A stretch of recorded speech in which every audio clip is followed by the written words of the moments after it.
أعوذ بالله من الشيطان الرجيم சபிக்கப்பட்ட ஷைத்தானை விட்டு அல்லாஹ்விடம் நான் பாதுகாப்பு தேடுகின்றேன்.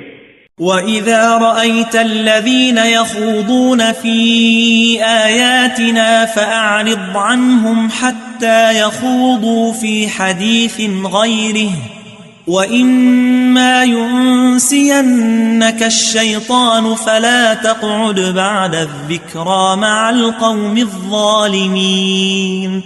மேலும் நபியே, நம் வசனங்கள் பற்றி குறை கூறிக் கொண்டிருப்போரை நீர் கண்டால் அவர்கள் அதனை விட்டு வேறு பேச்சில் ஈடுபடும் வரை நீர் அவர்களை விட்டு ஒதுங்கிவிடும்.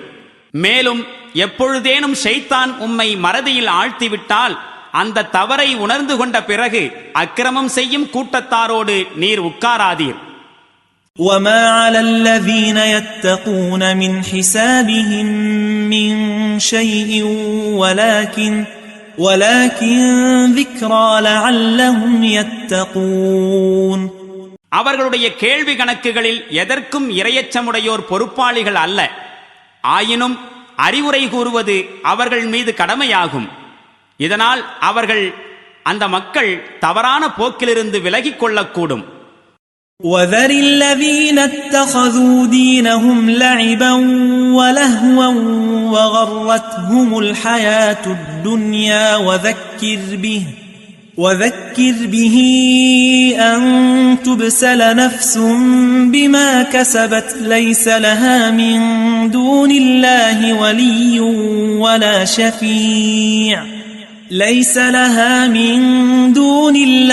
وَلِيٌّ وَلَا شَفِيعٌ وَإِن تَعْدِلْ كُلَّ عَدْلٍ لَّا يُؤْخَذْ مِنْهَا أُولَئِكَ الَّذِينَ أُبْسِلُوا بِمَا كَسَبُوا لَهُمْ شَرَابٌ مِّنْ حَمِيمٍ وَعَذَابٌ أَلِيمٌ بِمَا كَانُوا يَكْفُرُونَ.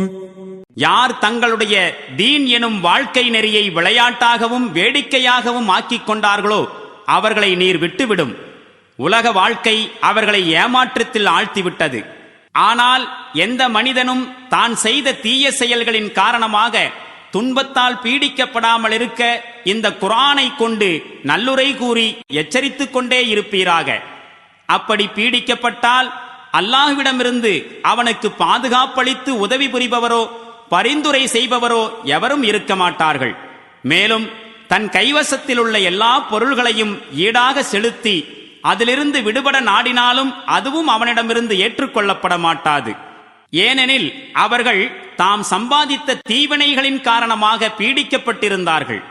சத்தியத்தை அவர்கள் நிராகரித்துக் கொண்டிருந்த காரணத்தால் நன்கு கொதிக்கும் நீரும் துன்புறுத்தும் வேதனையும் தான் அவர்களுக்கு கிடைக்கும்.